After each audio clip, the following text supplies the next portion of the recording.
தாயே குடல் விளக்கம் செய்த தாமோதரனே தூயோமாய் வந்து நாம் தூமலர் தூவி தொழுது தூயோமாய் வந்து நாம் தூமலர் தூவி தொழுது வாயினார் பாடி மனத்தினால் சிந்திக்க வாயினார் பாடி மனத்தினால் சிந்திக்க போய பிழையும் போய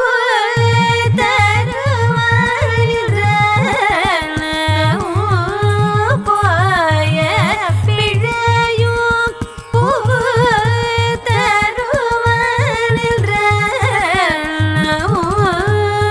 தீயினில் தோஷமும் சேப்பேலோயும் பாவாய் தீயினில் தோஷமும் சேப்பேலோயும்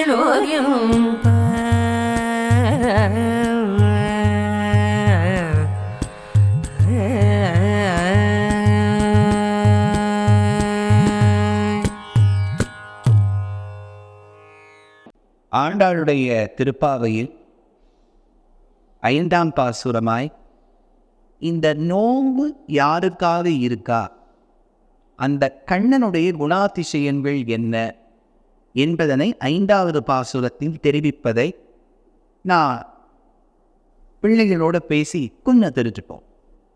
மாயனை மன்னு வடமதுரை மைந்தனை. இந்த மதுராங்கிற ஊர் 2 மதுரைகளாக பிரிஞ்சிருக்கு. வடதேசத்தில் இருக்கக்கூடிய மதுரை, தென் தேசத்தில் இருக்கக்கூடிய மதுரை. இவ கீழே தெற்கில் இருக்கக்கூடிய மதுரை கிட்ட பாடுறாங்க. ஆனால் அங்கே இருக்கிறத வடமதுரைன்னு சொல்கிறார்.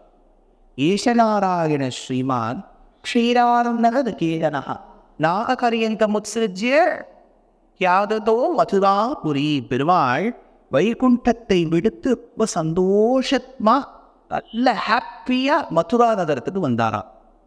இந்த மதுரா நகரத்துக்கும் இவனுக்கும் ஒரு சம்பந்தம் தெரியாதா? துருவன் தவம் செய்த இடம் மதுரா, அதுக்கு மதுவதன்னு பேர்.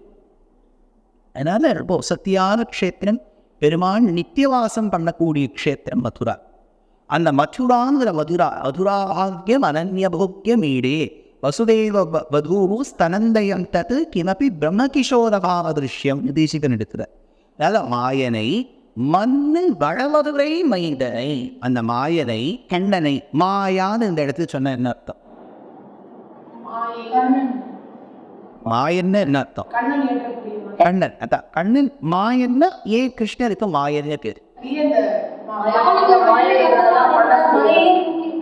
அதையெல்லாம் தூக்கியிருக்காரு. அதாவது என்ன தெரியுது? சாட்சாத் பகவான். கரெக்ட். அத்தியாச்சரியமா லீலா சேஷ்டிதங்கள் பண்ணுவார். வேற யாரையும் மன தூக்க முடியாத நினைச்சவங்க தூக்குவார். பாம்பை கண்டா பழைய நடக்கும் இருக்கும்போது பாம்பு மேல டாஸ் பண்ணுவார். ரொம்ப தைரியசாலி, அத்தியாச்சரியமான லீலா சேஷ்டிதங்கள் பண்ணுவார். அந்த லீலா சேஷ்டிதங்கள் செய்வதினால் அவனுக்கு மாயனி பேர். அதில் மாயனை மண்ணு வடமதுரை மைந்தனை, நல்ல ஸ்திரமாக இருக்கக்கூடிய மண்ணு வடமதுரை, உயர்ந்து நல்ல செழித்து இருக்கக்கூடிய செல்வ செழிப்போடு இருக்கக்கூடிய மண்ணு வடமதுரை. இந்த மண்ணு அப்படிங்கிற வார்த்தை ரொம்ப செழிப்பை காண்பி, நல்ல ஊர் அப்படிங்கிறத காமிக்கும். அதனால தான் ஆழ்வார் திருக்கண்ணபுரத்தை பாடும்போது மண்ணு புகழ் கோசலைத்தன் மணிவயிறு வாய்த்தவனே. அதனால் மண்ணு மாயனை மண்ணு வடமதுரை மைந்தனை. இவர் எந்த ஊரில் இருக்கார்? பாயப்பாடியில் இருக்கார். ஆனால் ஒரிஜினல் பிளேஸ் ஆஃப் பர்த் இது மதுரா. கரெக்டாக மதுரா தானே? மதுரா ஜெயில பிறந்தார் கிருஷ்ணர். நம்ம யாராவது ஜெயிலில் பிறந்திருப்போமோ? இல்லையா? என்ன நம்ம ஜெயிலே பிறக்கலையாடா? இப்போ நம்ம இருக்கிறதே ஒரு ஜெயில் தான் இல்லையா? கரெக்டாக குவார்டர்லி எக்ஸாம்ஸ் முடிச்சு கொஞ்சம் வீட்டில் அப்படியே ஜம்முன்னு உட்காந்து ஏதாவது கார்ட்டூன் பார்க்கலாமான்னு நினைக்கிறதுக்கு ஹாஃப் இயர்லியை முடிச்சுட்டு அப்பாடின்னு உட்காரத்துக்குள்ள ஆனுவல் எக்ஸாம் முடியறதுக்கு நான் எடுத்து கிளாஸ். வாழ்க்கை எவ்வளோ கஷ்டமாக இருக்குல்ல சர்வேஷ். அதனால் வந்து இதுவும் ஒரு ஜெயில் தான். அதனால் கிருஷ்ணர் ஜெயிலில் பிறந்தார். ஆனால் அவர் எதுக்கு ஜெயிலில் பிறந்தார்? நம்மளை ஜெயிலேருந்து எடுக்கணுக்கிறதுக்காகவும் பிறந்தார். மாயனை மண்ணு வடமதுரை மைந்தனை அவர் பிறந்த பிறகு வசுதேவர் ஜாலியாக குழந்தை இருக்கணுங்கிறதுக்காக கோகுலத்துக்கு கூட்டுன்னு வரணும். அப்போ யமுனையை கடக்கணும். தூயபெற நீர் யமுனை துறைவனை. தூயபெற நீர் ரொம்ப சுத்தமாக இருக்கக்கூடிய வாட்டர்ஸ், ரொம்ப பியூராக வாட்டர். யமுனை வந்து பியூராக இருந்திருக்கு. இப்பெல்லாம் இருக்குமா தெரியல, ரொம்ப பியூராக இருந்திருக்கு. ஆனால் ஏன் தூய பெரு நீர்னு பேரு? கிருஷ்ணருக்கு ஹெல்ப் பண்ணா. ஆனா கோதாவரி நதி வந்து ராமனுக்கு ஹெல்ப் பண்ண ஈடுபடல். என்னன்னா இப்போ நம்ம ஆஸ்திகர்கள்லாம் பார்த்துட்டு இருப்பா இல்லையா? அதனால கரெக்டாக நம்ம சர்வேஷம் ரோஷனும் சொல்லிட்டா. என்ன சொல்லிட்டான்னா, கோதாவரிங்கிற நதி திரேதாயுகத்தின் ராவருக்கு கைங்கரியம் செய்யக்கூடிய வாழ்க்கை இருந்தது. ஆனால் இழந்தாள்.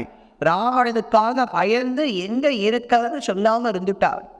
அதனால அந்த கோதாவரி கைங்கரியத்தை இழந்தது போல் நான் இழக்கக்கூடாது அப்படிங்கிறதுக்காக கம்சனை பார்த்து பயப்படவே இல்லை. நான் கிருஷ்ணருக்கு வட்டிக்கிறே கொடுத்தா. Water always blows from higher level to. ஆனால் கிருஷ்ணாவதாரத்து ஒரு மேஜிக் நடந்துருச்சு. என்னன்னா, அந்த யமுனா நதி மேலேந்து ஓடி வந்த யமுனா நதி கிருஷ்ணருக்கு வழி கொடுக்கணுங்கிறதுக்காக she went against physics-னு பல பேர் சொல்வா. she started flowing backwards.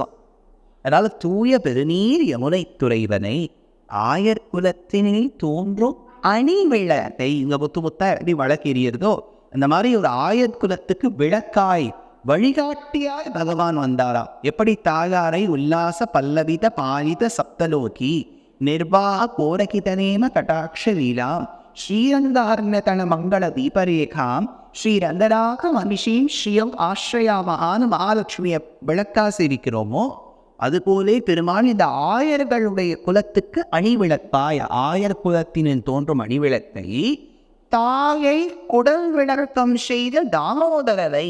தாய் இந்த இடத்துல பொதுவாக பெரியவர்கள் கொள்வது யசோதையை தான். ஆனால் நம்ம உடனே என்ன கேட்போம், நமக்கு தான் சீக்கிரம் தெரியுமே, இது யாரோட பிள்ளை?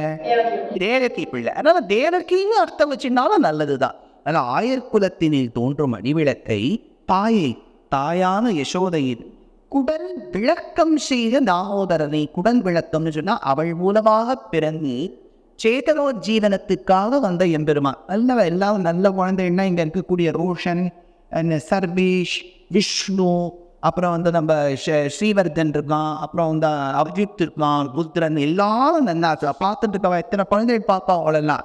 அவளாவும் நன்னா இருக்கணுங்கிறதுக்காக தான் வந்து பிறந்தார். பெருமாளுக்கு பிறக்கணுங்கிறது ஒரு கர்த்தவியமே இல்லை. ஏன்னா அவர் கர்மசீனமாக பிறப்பதில்லை, இச்சாவீனமாக பிறக்கிறார். இச்சாவீனமாக பிறக்கக்கூடிய எம்பெருமாள் இந்த தாயை குடல் விளக்கம் செய்த தாமோதரனை தூயோமாய் வந்து நான். அப்பேற்பட்ட எம்பெருமானை வந்து தூயோமாய் வந்து நான். பெண்களை பார்த்து சொல்றா, ஏன்னா ஒரு குரூப்பாக இருக்காடே. தூயோமாய் வந்து நான் தூமலர் தூங்கி தொழுடி. தூமலர் தான் என்னதான்? Very good. தூய்மையோடு இருக்கக்கூடிய தூமலர் தூவி தொழுது பெருமாளுக்கு நல்லது சமர்ப்பித்து தொழுதோட சேவித்து. என்ன தெரியுமா வார்த்தை? தொழுதோங்கிற ஆண்டாள். இந்த தொழுவதுங்கிறது இன்னைக்கு நம்ம தமிழர்கள் ரொம்ப யூஸே பண்ணுறதுல ஆண்டாள் யூஸ் பண்ணியிருக்கா. கேரளத்தில் எல்லாரும் யூஸ் பண்ணுவோம். நீங்கள் தொழுதுட்டு வந்தாச்சான்னு கேட்பா. தொழுவது என்பது பகவானை சேவிப்பது. தூமலர் தூவி தொழுது. இது ஆண்டாளுக்கு எப்படி பழக்கம்? மலராக தூவி தொழணும். பெரிய பரவாயில்ல. அதனால அப்பாவான பெரியார பார்த்துருக்கா. அதனால அவர் நல்லா மாலையில தொடுத்ததை பார்த்துட்டா. தூமலர் தூவி தொழுது வாயினால் பாடி. அது ஓகே. வாயினால் பாடினா என்ன? பாட வேண்டும். இது நவவித பக்தியில என்னது? மனதில் ஆர்ச்சிப்பு. அப்புறம் வந்து மனதினால் சிந்திக்க. அதனால வாயினால் பாடி மனத்தினால் சிந்திக்க தூமலர் தூவி தொழுது. அப்புறம் வேற என்ன? மனதினால் சிந்திக்க போழை. என்ன சொல்றாங்க? போழை. நம்ம முன்னாடி பண்ண பாவங்கள் இதெல்லாம் நிறைய பாவம் என்னெல்லாம் பண்ணியிருக்கேன் ரோஷன் சார்? நான் உபன்யாசம் கேட்டிருக்கேன் சார். என்னெல்லாம் என்ன பாவம் பண்ணியிருக்கேன் தெரியாது. போன ஜென்மத்தில் என்ன பாவம் பண்ணேன்? போன ஜென்மமே ஏதாவது தெரியல சார். இல்லையா? அதனால் போன ஜென்மத்தில் எவ்வளவோ ஜென்மாத்தனமோ பாவம் பண்ணியிருப்போம். எவ்வளோ ஜென்மங்கள் எடுத்திருப்போம் ருத்ரன்? தெரியாது சார். பெருமாளை தான் கேட்கணும். நீ என்ன நினைக்கிற ஸ்ரீவர்தன்? எவ்வளோ ஜென்மங்கள் எடு தெரியாது. நீ என்ன நினைக்கிற சர்வேஷ்? சுவாமி எனக்கு தெரிஞ்சு புல்லாகி புல்லாய் புல்லாய் மரமாகி இருந்துட்டு போட்டோம். எவ்வளோ ஜென்மம் எடுத்து கணக்கு சொல்லுது. Number I want the number. அபராக சஹசிரபாஜனம். பாவங்களும் 1000 கணக்காக பண்ணியிருப்போம். ஜென்மாவும் 1000 கணக்காக எடுத்திருப்போம். ஆனால் ஒரு ஜென்மாவும் நமக்கு ஞாபகம் இல்லை. ஞாபகம் இல்லைங்கிறதுக்காக நம்ம அந்த தண்டனை அனுபவிக்காமல் இருக்க மாட்டோம். கரெக்டா? நீ ட்ரெயினில் ஏறுற, மறந்து போய் டிக்கெட் ஆத்திரியே வச்சுட்டேன். ஏறினோன்னு டிக்கெட் கேட்குறார். ஐயோ நான் மறந்துவிட்டேன்னா அவர் ஃபைன் கலெக்ட் பண்ணாமல் இருப்போம். Fine collect பண்ணிவிடுவார்.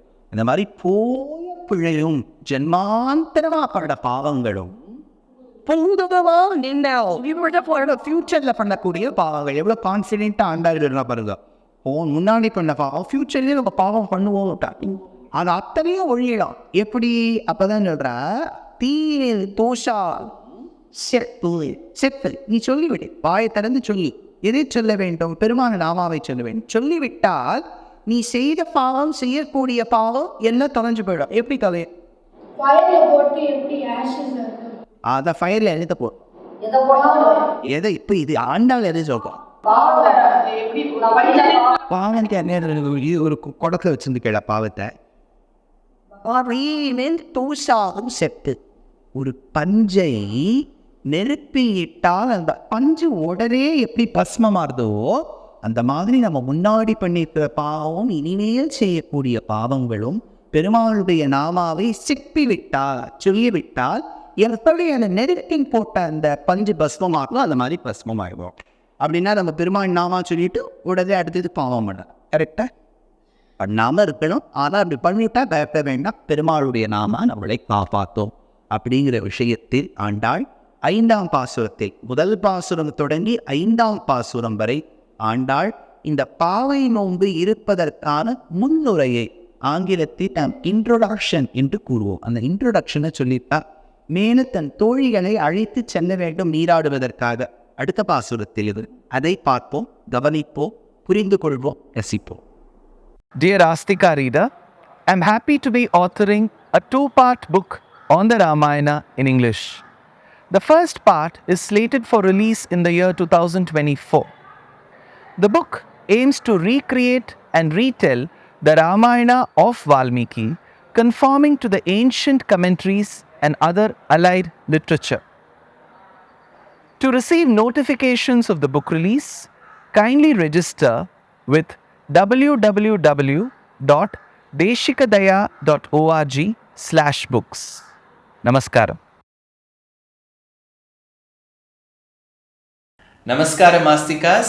I am tentatively scheduled to travel to Abu Dhabi and Dubai in the mid-February, to 7 cities in the countries of Australia and New Zealand, namely Adelaide, Perth, Brisbane, Sydney, Melbourne, Auckland and Wellington, between the 25th of February and the 25th of March.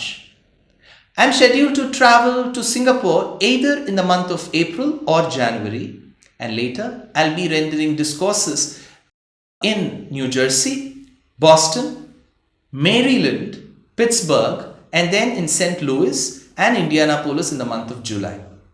I'm sure you would love to share this message with your friends and relatives.